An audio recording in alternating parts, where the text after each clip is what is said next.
Hai, saya Sela Lestari dengan NIM L0211811009. Di sini saya akan menjelaskan mengenai jurnal penelitian yang saya kutip. Nanti akan saya jelaskan melalui PowerPoint. Sebelumnya, di sini kita harus mengetahui dari prinsip dari PowerPoint itu sendiri, yaitu menampilkan poin-poin penting saja. Selebihnya akan dipaparkan secara lisan. Itu pun yang akan saya tampilkan selanjutnya. Jadi, untuk pertama-tama, jurnal yang saya kutip itu berjudulkan Uji Toksisitas Akut Logam Timbal atau PB, Krom atau Cr, dan Kobalt atau Co terhadap Daphnia magna yang ditulis oleh Tiffany Edwin, Taufik Ihsan, dan Windy Pratli. Nah, setelah mengetahui judul paper dan beserta autornya, di sini ada terlihat agenda yang akan saya bahas selanjutnya, yaitu ada latar belakang, metode penelitian atau metodologi penelitian, ada hasil dan pembahasan, dan yang terakhir ada kesimpulan. Untuk latar belakangnya sendiri, pertama itu salah satu alasan mengapa dilakukan penelitian ini karena terkait dengan Peraturan Menteri Lingkungan Hidup atau KLH Nomor 5 Tahun 2014 mengenai baku mutu air limbah. Dalam peraturan menteri ini, peraturan ini mengatur beberapa parameter limbah. Di antaranya adalah baku mutu logam-logam yang ada di dalam limbah percetakan, seperti ada timbal atau PB, Krom atau Cr, dan Kobalt atau Co. Itulah mengapa salah satu alasan yang mendasari penelitian ini dilakukan. Meskipun memang kadar dari logam yang saya sebutkan tadi tidak begitu besar atau tidak dalam jumlah yang besar, akan tetapi sifat limbah ini berbahaya atau bersifat toksik dan beracun, maka dampak yang dapat ditimbulkan itu harus diwaspadai seminimal mungkin. Selanjutnya, seperti yang diketahui bahwa logam berat ini sifatnya sangat unik, tidak dapat dihancurkan secara alami dan cenderung terakumulasi dalam rantai makanan. Inilah mengapa penelitian ini perlu dilakukan. Selanjutnya itu memang organisme yang digunakan dalam penelitian ini yaitu sejenis krustasea, yaitu Daphnia magna, yang merupakan hewan uji yang umum digunakan oleh para peneliti, di mana karena sifatnya memiliki sensitivitas yang tinggi terhadap bahan kimia yang diujikan, seperti logam berat yang akan diujikan pada penelitian ini. Sekaligus dia berperan dalam ekologi sebagai sumber makanan, memiliki laju pertumbuhan yang cepat, dan tingkat reproduksi yang tinggi, dan siklus hidup yang pendek. Sehingga apabila dari apa yang saya sebutkan tadi ada yang bermasalah, otomatis kita juga dapat melihat bagaimana peran zat toksik atau logam-logam yang masuk ke dalam tubuhnya.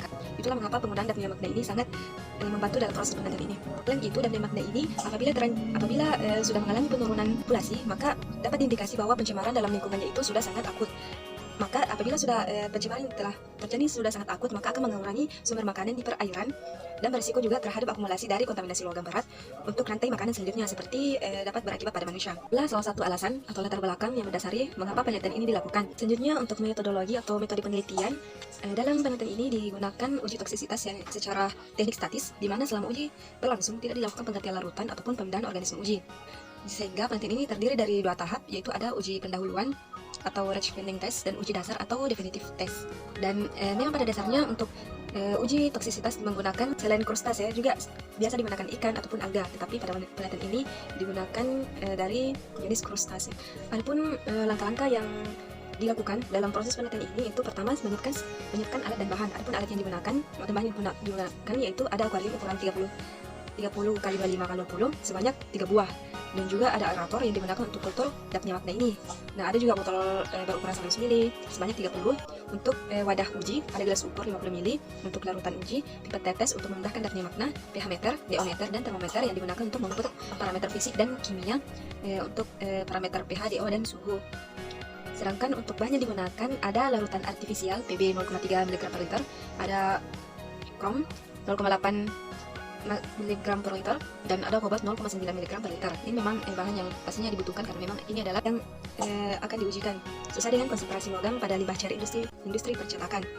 Dan adapun juga organisme Daphnia magna yang digunakan itu berumur kurang dari 24 jam. Selama pembiakan Daphnia magna dibutuhkan makanan atau pelet ikan sebagai sumber makanannya dan kuades untuk kultur dan pengujiannya. Untuk Daphnia magna ini diperoleh dari Puslitbang Sumber Daya Air Bandung dan dikultur kembali di ruang penelitian jurusan teknik lingkungan Fakultas Teknik Universitas Andalas Padang sampai jumlahnya mencukupi untuk uji toksisitas, sehingga dari penggunaan bahan uji ini tidak dikhawatirkan akan menurunkan populasinya karena memang sebenarnya sudah dilakukan kultur.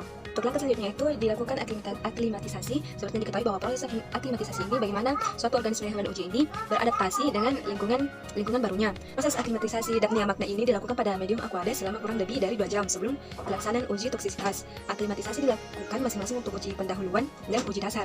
Uji pendalan ini dilakukan untuk mengetahui konsentrasi limbah tertinggi yang menyebabkan kematian total Daphnia magna selama 24 jam sesuai dengan yang dianjurkan oleh UNSIPA. Selanjutnya itu dilakukan uji pendahuluan. Uji pendahuluan ini dilakukan dengan menggunakan botol vial berukuran 100 ml, di mana setiap botolnya itu berisi larutan artifisial Pb, krom dan kobalt dengan konsentrasi 100%, 50%, 25%, 12,5%, 6,25% dan ada 0% sebagai kontrol. Nah, konsentrasi ini dipilih karena berdasarkan pertimbangan bahwa nilai faktor pengencerannya lebih besar dari 0,5 digunakan untuk menentukan konsentrasi limbah yang akan diuji. Setiap botol vial diisi 50 ml larutan artifisial dan 10 ekor datnya magna. Pengamatan atau pengulangan terhadap uji pendahuluan dilakukan sebanyak 5 kali, sehingga uji pendahuluan dan uji dasar membutuhkan 30 pengamatan untuk masing-masing ujinya. Di mana dari pengujian yang telah dilakukan, jumlah datnya magna yang mati dan masih hidup itu dicatat dan diujikan selama 24 jam atau 1 hari full. Pemilihan durasi 24 jam ini karena memang berdasarkan penelitian sebelumnya yang menyatakan bahwa optimasi kontrol untuk mendapatkan durasi uji toksisitas akut terhadap datnya magna itu memang memerlukan 1 hari full untuk mendapatkan keakuratannya. Nah, penelitian yang tersebut menghasilkan datnya magna dapat hidup optimal selama 24 jam. Sebelumnya itu dilakukan pengukuran memang parameter fisika dan kimianya seperti pH, DO, dan suhu, dan dilakukan sebagai penunjang uji toksisitas. Jadi memang diupayakan bahwa parameter fisika dan kimia ini seperti pH dan DO dan suhu itu memang sesuai dengan kehidupan dengan datnya magna ini agar dapat hidup selama 24 jam. Dan dilakukan pengukuran ini dilakukan di awal dan di akhir perlakuan dan nantinya akan diambil rata-ratanya. Hasil ujian dapat dikatakan benar jika pada akhir pengamatan pada kontrol masih terdapat 90% hewan uji yang masih hidup. Ini adalah salah satu metodologinya pada uji pendahuluan. Itu ada uji dasar atau merupakan uji lanjutan dari uji pendahuluan sebelumnya, di mana penggunaan pada uji dasar ini menggunakan konsentrasi pengenceran yang dipersempit atau berada dalam rentan konsentrasi terendah dan tertinggi. Uji dasar ini bertujuan untuk mendapatkan nilai LC50 akhir, di mana data kematian datnya magna diamati setelah pengujian.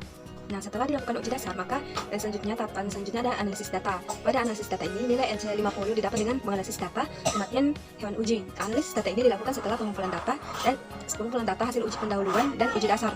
Metode yang digunakan untuk mengestimasi nilai LC50 yaitu ada grafik, metode Sperman-Karber, ada metode Tremeran Sperman-Karber, dan metode Probit yang dipilih berdasarkan jumlah kematian hewan ujinya. Hasil analisis data yang diperoleh nilai LC50 selama 24 jam ini mengindikasikan nilai konsentrasi logam Pb, Cr, dan kobalt ini pada limbah industri percetakan koran yang mengakibatkan 50% kematian hewan uji selama 24 jam. Setelah dilakukan pengujian, maka tentunya ada hasil yang akan diperoleh. Dalam pembahasan ini terlihat ada dua uji pengujian, itu ada uji pendahuluan dan ada uji dasar. Secara keseluruhannya, kedua pengujian ini hampir sama, di mana mula-mula itu mengaklimatisasi hewan uji, bagaimana cara hewan uji bisa menyesuaikan dengan habitat barunya, dan selanjutnya mengukur parameter fisika dan kimia seperti pH, DO, dan suhunya, serta jumlah kematian yang terjadi, kematian rata-rata pada hewan uji pada uji pendahuluan dan uji dasar. Pada tahap aklimatisasi hewan uji ini, populasi hewan uji dapat dianggap memenuhi syarat untuk pengujian jika dalam waktu 22 jam hewan ujian yang boleh mati itu kurang dari 3% dari populasi hewan uji yang diaklimatisasi. Di mana pada penelitian ini ditemukan bahwa secara keseluruhan datnya magna ini bertahan hidup 100% atau tidak ada kematian yang terjadi setelah diaklimatisasi, sehingga memang organisme datnya magna ini cocok untuk dijadikan organisme uji. Selanjutnya itu mengukur parameter fisika dan kimia untuk habitat baru dari datnya magna ini, di mana dari tabel yang terlihat pada pengukuran pH untuk uji pendahuluan dapat ditarik kesimpulan bahwa pH larutan uji itu berkisar antara 7,1 sampai 8,3 rentang pH. Ini berada pada rentang pH yang dianjurkan dalam siklus hidup optimal datnya magna, yaitu 7,2 sampai dengan 8,5, sehingga masih aman untuk didapatkan datnya magna di habitat tersebut. Selanjutnya pada tabel kedua itu terlihat ada pengukuran DO pada uji pendahuluan, di mana dari grafik yang terlihat di sini dapat ditarik kesimpulan bahwa pengujian yang dilakukan terhadap DO larutan uji itu berkisar antara 5,0 sampai 6,6 mg per liter. Rentan DO ini berada di atas DO yang dianjurkan dalam siklus hidup optimal datnya magna, yaitu lebih besar 3 mg per liter. Nah, kondisi ini sebenarnya sangat baik untuk datnya magna karena DO atau oksigen larut tersebut sangat dibutuhkan oleh datnya magna dalam proses metabolismenya di dalam tubuhnya. Kedua, DO ini merupakan indikator penting pada perairan karena DO berperan dalam proses oksidasi dan reduksi bahan organik dan anorganik dalam air. Apabila kadar DO di air ini tidak tersedia dalam jumlah yang cukup, maka akan menyebabkan kualitas air menurun dan dapat mengakibatkan kematian pada perairan. Sedangkan DO yang digunakan di sini masih pada standar aman untuk datnya magna diletakkan pada habitat tersebut. Dan selanjutnya pada grafik yang terlihat pada gambar ketiga ini terhadap pengukuran suhu pada uji pendahuluan sehingga pada gambar ini dapat ditarik kesimpulan bahwa pengujian yang dilakukan untuk parameter suhu larutan uji berkisar antara 27,6 derajat Celcius sampai 8,8 derajat Celcius. Rentan suhu ini berada pada rentan suhu optimal dalam siklus hidup datnya magna, yaitu 22 derajat Celcius sampai dengan 31 derajat Celcius. Sehingga secara keseluruhan dari parameter fisika kimia ini masih dalam tahap aman dan dianjurkan untuk kehidupan datnya magna untuk proses uji pendahuluan ini. Selanjutnya, setelah dilakukan uji pendahuluan, maka pada uji dasar ini pertama sama halnya, yaitu dengan mengaklimatisasi hewan uji, di mana dilakukan aklimatisasi dapnya makna yang berumur kurang dari 24 jam dan dimasukkan ke dalam aquades selama 2 jam. Dapnya makna yang mengalami kematian itu ada 5 ekor, berbeda yang tadi uji pendahuluan tidak ada yang mati, tetapi di sini ada 5 ekor yang mati dengan total populasi aklimatisasi itu sebanyak 320 ekor. Pada aklimatisasi ini dapnya makna mati kurang dari 3% dari populasi total, sehingga dapnya makna yang diaklimatisasi masih layak dijadikan sebagai hewan uji. Selanjutnya untuk parameter pH DO dan suhunya sama halnya yang dilakukan sebelumnya, di mana secara keseluruhannya itu masih aman untuk dilakukan pengujian untuk atau aklimatisasi pada uji dasar ini. Untuk nilai LC50 pada uji dasar atau uji toksisitas dilakukan setelah uji pendahuluan dengan menggunakan larutan artifisial multi konsentrasi, yaitu PB sebesar 0,3 mg per liter, CR sebesar 0,8 mg per liter, dan CO sebesar 0,9 mg per liter. Batas konsentrasi yang digunakan merujuk kepada hasil uji pendahuluan, di mana adapun batas konsentrasi yang digunakan berkisar antara 0,046% sampai dengan 10,150%. Berdasarkan seri logaritmik, maka persentase larutan uji yang digunakan ada 1,5%, 2,5%, 3,2%, 4,6%, 6 dan 6,8%, karena memang rentang konsentrasi berada pada 0% sampai dengan 10%. Adapun data jumlah kematian dapatnya makna dapat dilihat dari grafik ke-8, di mana hasil yang terlihat didapatkan nilai logam PB CR dan CO terdapat makna sebanyak 1,052% dengan batas tertinggi pada konsentrasi 0,000% dan terendah pada konsentrasi 1,798%. Dengan nilai LCO50 ini merupakan nilai akhir dari pengujian toksisitas untuk uji dasar ini. Nilai LCO50 ini dikonversi ke masing-masing konsentrasi toksikan yang didapatkan masing-masing, misalkan pada PB itu sebesar 0,003 mg per liter, pada logam CR ada 0,008 mg per liter, dan pada logam kobalt ada 0,009 mg per liter.